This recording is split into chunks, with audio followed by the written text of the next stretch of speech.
ये रिपोर्ट आतंकवादियों के आत्मघाती हमलावरों से संबंधित है। रिपोर्ट को तथ्यपरक बनाने के लिए दुनिया के तमाम देशों में आतंकी हमलों और आत्मघाती हमलों की तस्वीरों का इस्तेमाल किया गया है। रिपोर्ट में तस्वीरों, तथ्यों और सबूतों के साथ आत्मघाती हमलावरों की हकीकत सामने लाने की कोशिश की गई है। एक जिम्मेदार चैनल होने के नाते हमने तस्वीरों को दिखाने से पहले पूरी एहतियात बरती है। इसके बावजूद प्रोग्राम में इस्तेमाल कुछ तस्वीरें विचलित कर सकती हैं। और अक्सर ये सवाल पूछा जाता है कि तालिबान ने चंद मिनटों में ही अमेरिका समेत दुनिया के 46 देशों को कैसे शिकस्त दे दी। वो कौन सा हथियार है जो अमेरिका, रूस और कई ताकतवर देशों के पास नहीं है, लेकिन तालिबान की सबसे बड़ी ताकत है? जवाब है तालिबान के फिदाइन, जो कब, कहां और कैसे सैकड़ों बेगुनाहों की जान ले ले, ये कोई नहीं जानता। आगे बढ़ने से पहले चंद आंकड़े हम जान लेते हैं और साथ ही हम ये देखने की कोशिश करते हैं कि आखिर तालिबान की जो ये ताकत है, उस ताकत के पीछे के फैक्ट्स क्या है। तो इजरायली थिंक टैंक जो है the institute of national security studies यानी INSS की रिपोर्ट के मुताबिक 2020 में दुनिया भर में आतंकियों ने 127 फिदाइन हमले किए, जिनमें से 765 लोगों को जान गंवानी पड़ी, उनकी जान चली गई। वहीं 2019 की बात करें, उसमें 149 आत्मघाती हमलों में 1855 लोगों की मौत हुई। एक रिपोर्ट के मुताबिक 1980 से जून 2008 के दौरान दुनिया भर में 1944 फिदाइन हमले हुए, लेकिन 2010 से 2020 के दौरान सुसाइड हमलों में 10 गुना बढ़ोतरी हुई, जिसमें सबसे ज्यादा हमले 3 देशों में हुए थे। 2020 में हुए कुल हमलों में से 52 अफगानिस्तान में हुए थे, जिन्हें तालिबान ने अंजाम दिया, और 24 सोमालिया में, 19 सीरिया में, और बाकी जो हमले थे 14 अलग अलग मुल्कों में, अलग अलग देशों में हुए। इनमें से इराक में 8, कैमरून में 5, नाइजीरिया में 4, पाकिस्तान में 3 और लेबनान और लीबिया में 2-2, और अल्जीरिया, चाड, मिस्र, माली, रूस और ट्यूनीशिया और तुर्की में 1-1 फिदाइन हमला हुआ। तो ये साफ है कि जितने भी आत्मघाती हमले हुए हैं, उसमें से जो ज्यादातर हमले हुए हैं उनका हम जो जिक्र कर रहे हैं, और जिस तरीके से इस रिसर्च में बताया भी गया है कि इन हमलों को तालिबान ने अंजाम दिए। तो अब तालिबान के खौफनाक और खतरनाक फिदाइन बटालियन तैयार कर लिए तालिबान ने। सवाल यह है कि कौन सी जिद है जिससे कोई जान लेने और कोई जान देने को तैयार हो जाता है। यह रिपोर्ट देखिए, यकीन मानिए, तालिबान की फिदाइन फैक्ट्री का यह ऐसा सनसनीखेज खुलासा है जिसका एक एक फ्रेम आपके रोंगटे खड़े कर देगा।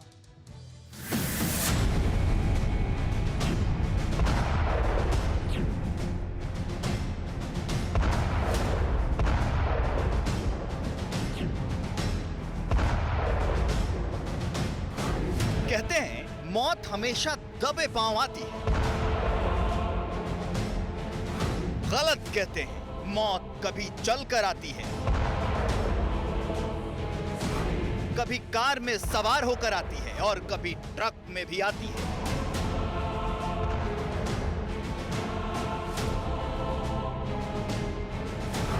कम से कम तालिबान वाले अफगानिस्तान में तो यही होता है। कभी सड़क पर, काफिले पर, कभी किसी बिल्डिंग के गेट से, तो कभी किसी इबादत गाह पर। अपनी जान गंवाकर बेगुनाहों की जान लेने का यह सबसे शॉर्टकट लेकिन सबसे विभत्स और खौफनाक तरीका है।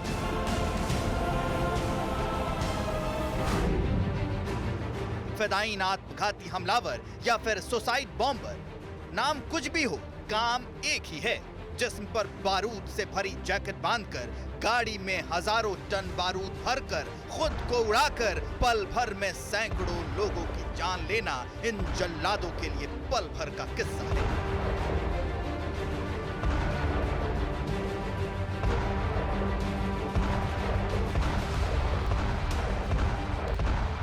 तालिबान अब यही करने वाला है और ये ऑफिशियल हो चुका है। तालिबान ने आत्मघाती हमलावरों की खतरनाक बटालियन बनाई है। इस तालिबान का नाम लश्कर मंसूरी यानी मंसूर आर्मी है। इन जिहादियों को अफगानिस्तान के बॉर्डर पर तैनात किया जाएगा। लश्कर मंसूरी को ताजिकिस्तान और चीन की सीमा पर तैनात किया जाएगा। तालिबान के नए सुसाइड स्क्वाड के बारे में बदख्शां प्रांत के डिप्टी गवर्नर मुल्ला निसार अहमद अहमदी ने दुनिया को बताया। इतना ही नहीं, तालिबान ने बताया कि इन फिदायीन हमलावरों को उसी तरह के हमलों के लिए तैयार किया जाएगा जिस तरह 2 दशक तक अमेरिकी फौज निशाना बनती रही। तालिबान और फिदायीन का रिश्ता पुराना है। ऐसा पहली बार नहीं है जब तालिबान ने आत्मघाती हमलावरों की फौज तैयार की है, लेकिन काबुल पर तालिबान के कब्जा होने के बाद उन्हें फिदायीन हमलावरों की जरूरत क्यों पड़ी, सवाल तो यही है।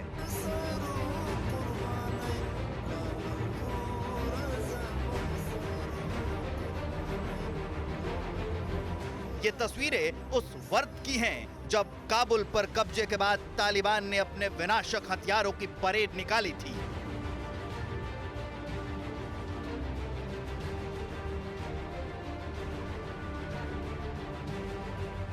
दो सितंबर को काबुल में निकाली गई इस परेड में तालिबान ने जहां अपने टैंक, तोपे, मिसाइल, रॉकेट लॉन्चर से लेकर बारूद का जखीरा दुनिया को दिखाया था, और इसी परेड में फिदायीन हमलावरों को भी दिखाया गया था।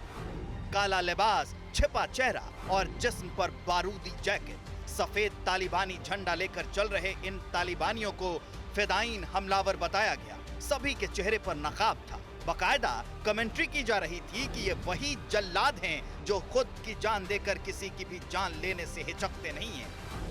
अब काबुल में तालिबान की हुकूमत कायम होने के करीब 1 महीने बाद आत्मघाती हमलावरों का दस्ता तैयार करने की बात सामने आ चुकी है। लेकिन सवाल यह है कि तालिबान ने सुसाइड स्क्वाड क्यों तैयार किया है?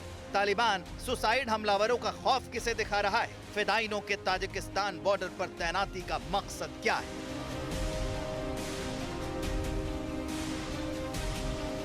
सूखे और धूल भरे पहाड़ों पर बरसता बारूद,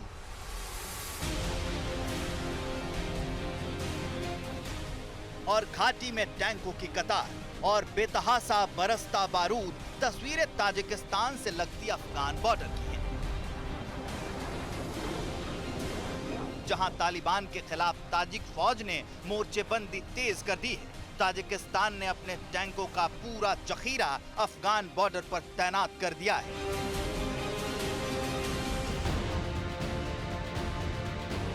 जवाब में तालिबान ने भी अपने लड़ाकों को ताजिक सरहद की तरफ रवाना कर दिया है। रूस के विदेश मंत्रालय का दावा है कि ताजिक अफगान बॉर्डर पर दोनों तरफ से हजारों सैनिकों की तैनाती कर दी गई है।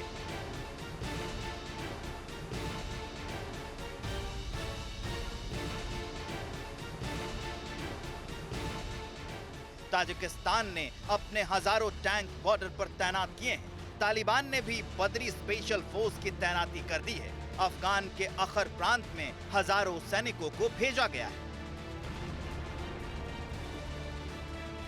तालिबान के काबुल में काबिज होने के बाद से ही सबसे ज्यादा सख्त रवैया दिखाया है। खासतौर से जिस तरह पाकिस्तान के कायरो के सहारे तालिबान ने पंजशीर में कत्लेआम मचाया, उससे ताजिकिस्तान के तेवर और सख्त हो चुके हैं।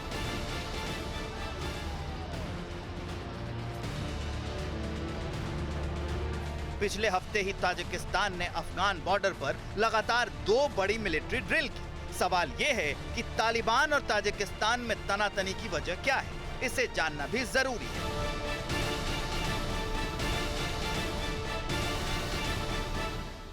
ताजिकिस्तान अफगानिस्तान का पड़ोसी मुल्क है, लेकिन काबुल में तालिबान सरकार को मान्यता देने से इनकार करने वाला पहला देश ताजिकिस्तान ही है। तो तालिबान और ताजिकिस्तान के अदावत की कहानी इतनी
इतिहास रहा है।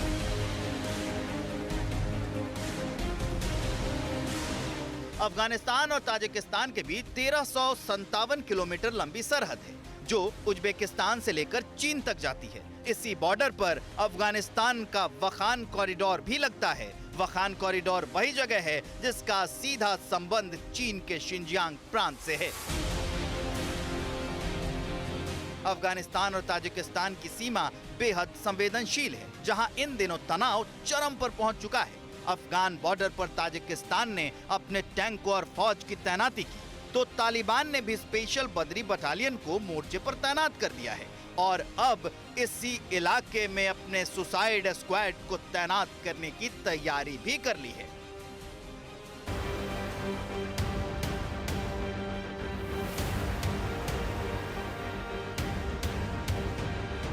कौन होते हैं ये लोग जिनके हाथ अपने ही जिस्म पर बारूद बांधते नहीं कांपते? कैसे तैयार होते हैं ये फिदाइन हमलावर जो अपने साथ साथ सैकड़ों लोगों की जान ले लेते हैं? कहां होती है इनकी ट्रेनिंग? कैसे होती है इनकी ट्रेनिंग? कौन इन्हें ट्रेनिंग देता है? ये भी जान लीजिए। इन सवालों का जवाब पाकिस्तान और अफगानिस्तान की सरहद पर मिलता है, जिसे वजीरिस्तान कहते हैं, जो सिर्फ नाम का पाकिस्तान में है, लेकिन यहाँ हुकूमत तालिबान की चलती है। वजीरिस्तान अफगानिस्तान से लगता वो सरहदी इलाका जो दशकों से आतंक का सबसे बड़ा पनाहगार रहा है। यूं तो वजीरिस्तान को कुदरत ने पहाड़ से लेकर गहरी घाटियों से नवाजा है, लेकिन इन्हीं पहाड़ियों की ओट में तालिबानी आतंक का ऐसा खौफनाक पाप पलता है जिसे फिदाइन ट्रेनिंग सेंटर कहते हैं।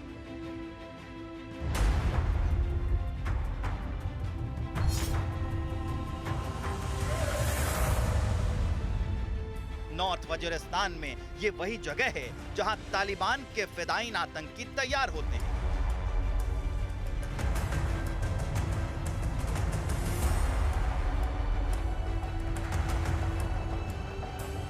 ट्रेनिंग होती है, कच्ची मिट्टी की बनी ऊंची दीवारों को पार करते ही बड़ा सा अहाता नजर आता है, जहां अमेरिकी फौज की वो बख्तरबंद गाड़ियां रखी गई हैं जिन पर कभी तालिबान का कब्जा था।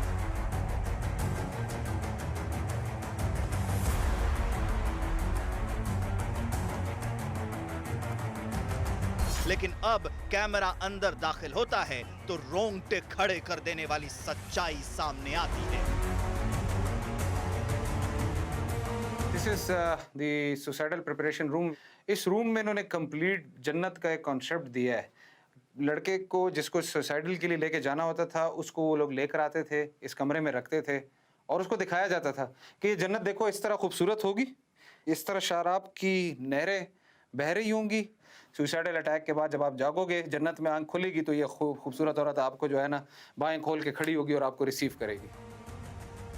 जन्नत का ख्वाब दिखाकर मजहबी कट्टरता की घुट्टी पिलाकर तालिबान के फिदाइन तैयार किए जाते हैं। दीवारों पर तरह तरह की पेंटिंग्स की गई हैं।